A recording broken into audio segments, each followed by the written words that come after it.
Salam alaikum. Donc on va continuer. J'avais pas prévu de faire un autre exemple, mais je me suis dit pourquoi ne pas faire aussi ça. Donc l'exemple, le TD, on avait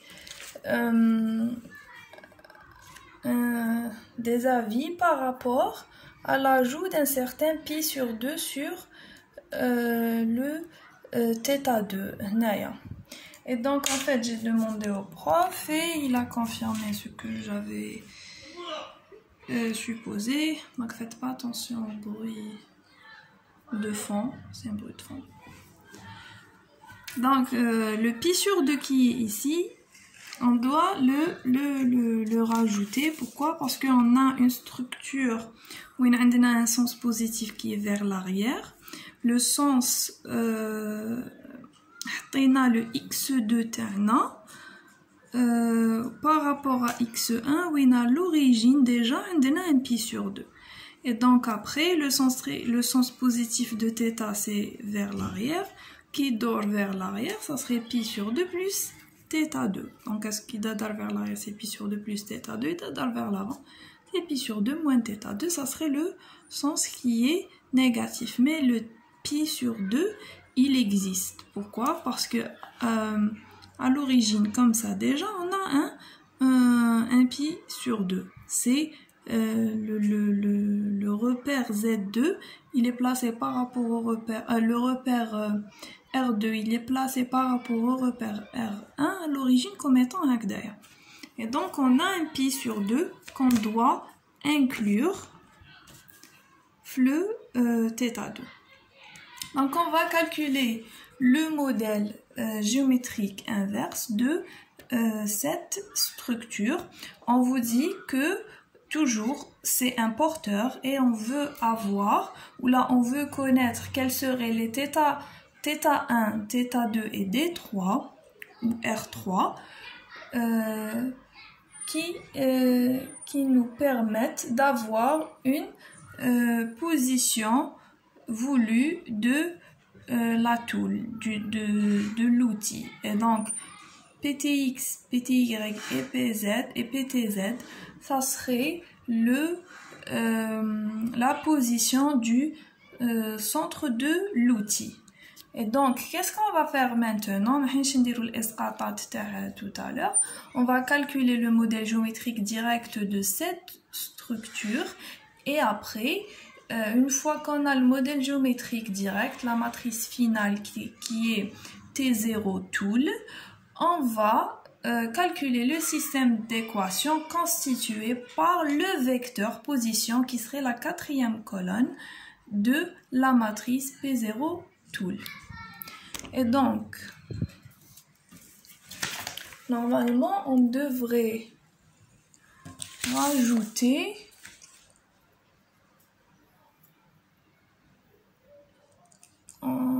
est-ce qu'on devrait rajouter tout?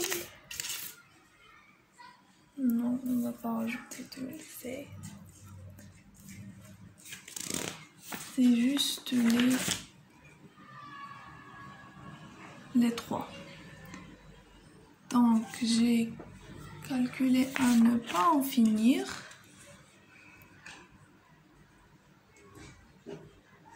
Je vais faire. Donc on va commencer à calculer le modèle géométrique direct. Je vais faire parce que c'est ailleurs. Mais j'aimerais bien qu'on le fasse ensemble. Pour que vous ayez une vidéo sur ça. Donc, modèle géométrique direct de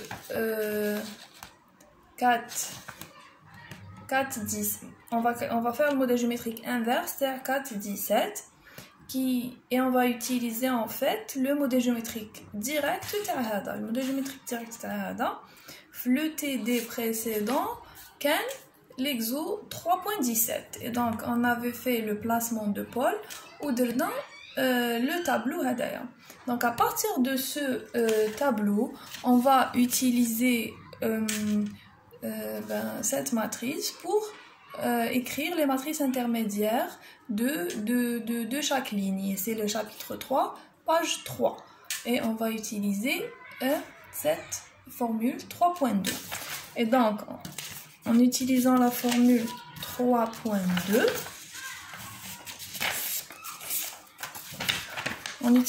la formule 3.2, oui, on va... Allez, zoom. Voilà. Oui, on va remplacer θ, d, r et alpha. À partir de chaque ligne, on va écrire T01. On va commencer par T01.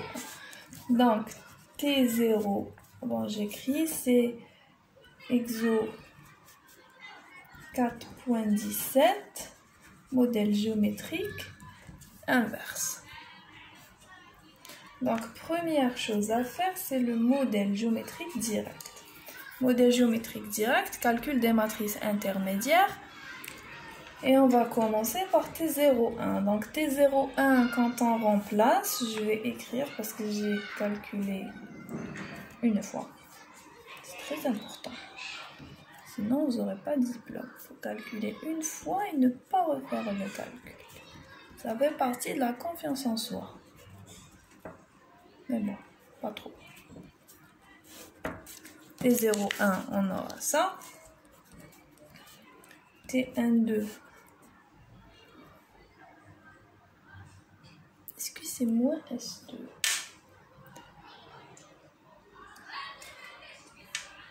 Cosinus. Oui, pi sur 2. Plus θ2. Donc, maintenant, θ2. C'est tout là. N'inquiète pas. Faut que je fasse confiance.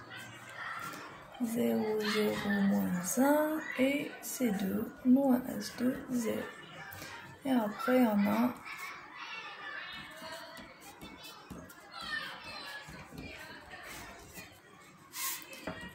à partir de 3.2, page 3, chapitre 3. Voilà. Et au final, on a T23.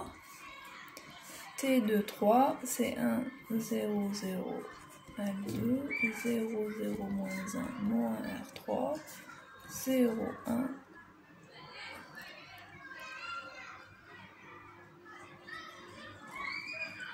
0, 0, 0, 0, 0.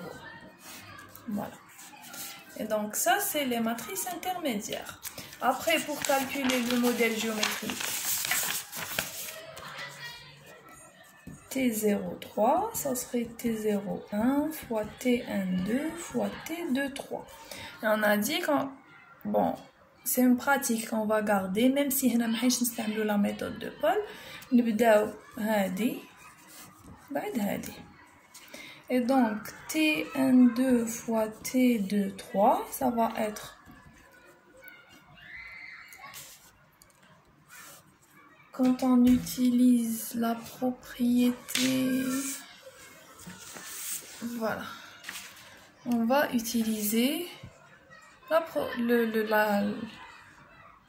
multiplication de matrices directe. C'est l'expression 2,21, page 7, chapitre 2. Donc, 2,21, page 7, chapitre 2. Donc, qu'est-ce que ça nous dit? Ça nous dit qu'on doit faire, en fait, c'est AN2 fois A23. On a 0, on a 1, on a... C'est...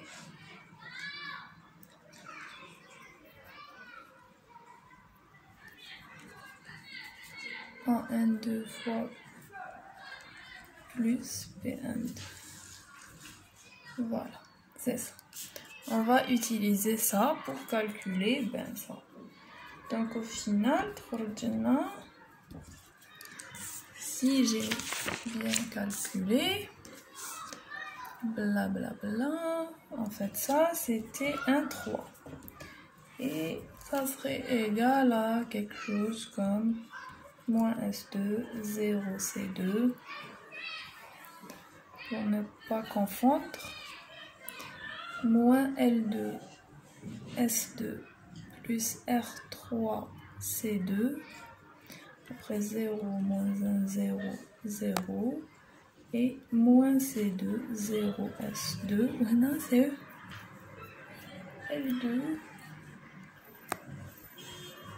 C2, plus S2, R3, et après on a ça.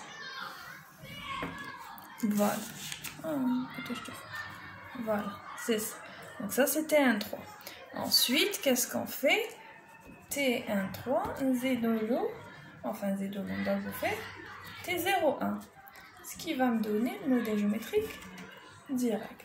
Et donc la multiplication toujours en utilisant cette propriété, on va avoir au final une matrice T01 qui serait égale à, elle est où? Elle est là, c'est moins C1 S2 S1 C1 C2 moins S1 S2 moins C1 S1 C2 C2 0 plus S2 plus S2 0 0 1, et pour le vecteur position on va avoir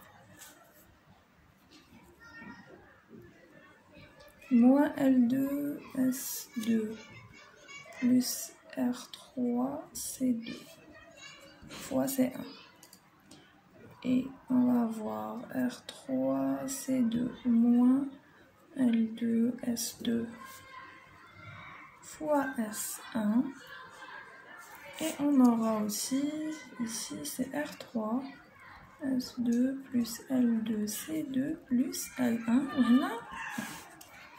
Donc ça c'est le modèle géométrique direct.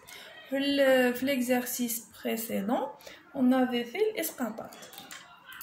Et là on va exploiter le modèle géométrique direct. Donc on nous dit que on veut imposer un vecteur position tel que ça, Px, Ptx, Pty et Ptz. Et on doit calculer le modèle géométrique inverse qui me permet d'avoir les paramètres articulaires qui nous amèneraient vers une position de ce type.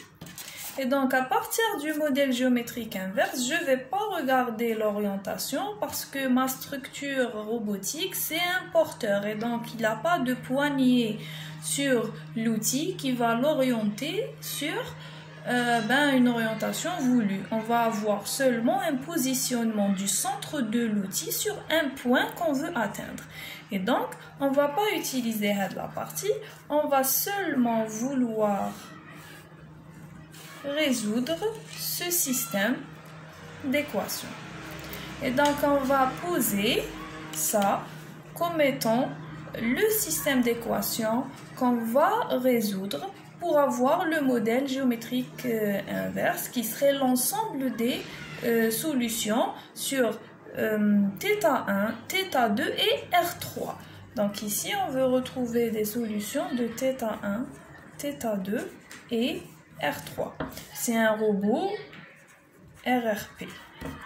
Et on va voir combien de solutions. Donc l'exemple les faits, on va trouver deux solutions sur θ1, deux solutions sur θ2 et deux solutions sur θ3. Et donc 2 fois 2, 4, 4 fois 2, 8. Et donc on a un ensemble de 8 solutions possibles dans l'ensemble.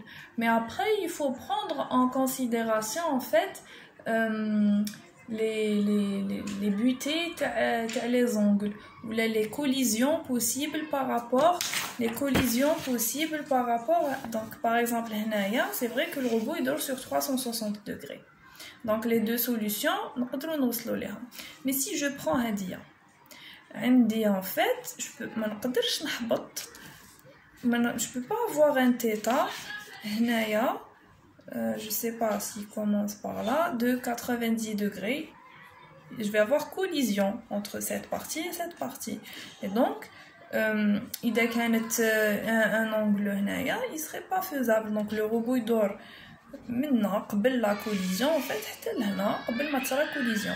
Même chose ici. Donc si on a une position à atteindre ici, يقدر le robot هذا la partie تدور ومن بعد جاتين كيما نقدر هاد la partie ما تدورش وهذه تدور كامل حتى لهنا. Donc on a vraiment deux solutions. Après aussi par rapport à ça, on peut avoir collision. ما يقدرش يدور sur 360 degrés, يخبط من الفوق يخبط من التحت. C'est des butées qu'on va prendre en considération par rapport à certains points. Mais à chaque fois qu'on va vouloir atteindre un point, normalement on peut l'atteindre de deux façons différentes par rapport à chaque angle. Voilà. Donc ici, on va retrouver θ1, θ2 et R3. Et qu'est-ce qu'on va résoudre? On va résoudre le système d'équations constitué de ça. Donc ça serait qui marque là?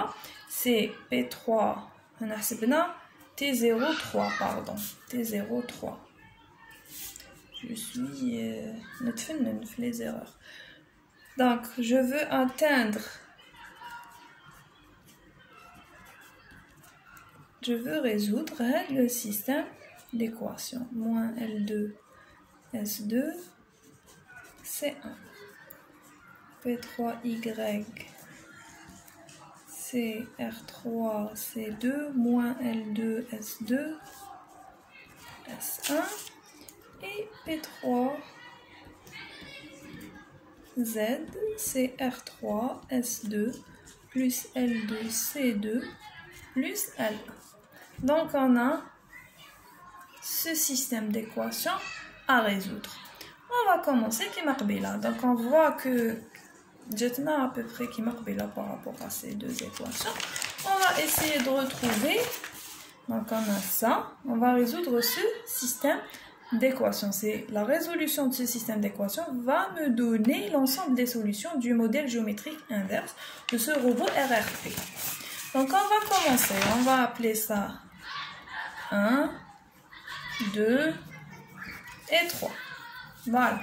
Donc, on dit le qui marque B. On va appeler ça A. Là, c'est moi A, vu que on va l'appeler A. Et donc, en fait, on peut avoir C1, c'est quoi? C'est P0x sur A. P03 désiré de x sur A. Et que S1, ça serait P03 désiré de y sur A. On a les deux équations, de 1 et 2. De 1 et 2, je peux avoir que θ1, ça serait atteinte 2 de S1, C1, et que θ1', ça serait θ1 plus pi. Voilà. Donc ici, j'ai deux solutions, comme tout à l'heure. θ1, c'était simple, donc maintenant on passe à θ2 ou R3. Donc on a que A, c'est quoi? Donc A dit, c'est le cas. Donc on a que A, c'est R3, C2, R3, C2, moins L2, S2.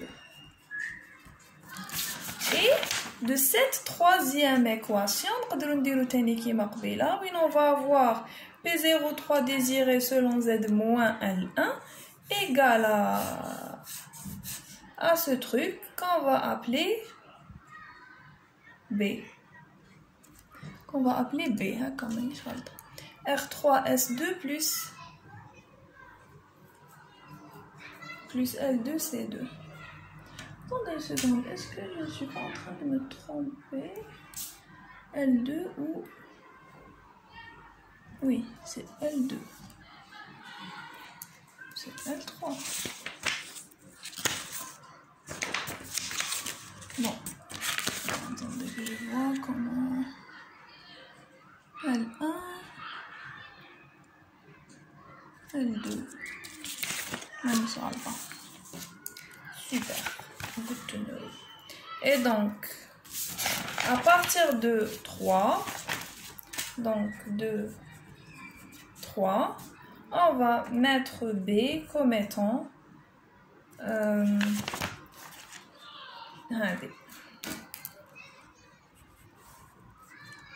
c'est B. C'est B. Et donc on aura qu'en fait B, c'est quoi? C'est R3S2 moins L2C2. Donc alors on est à 20 minutes. Je vais faire une pause et je termine la deuxième partie d'une autre vidéo.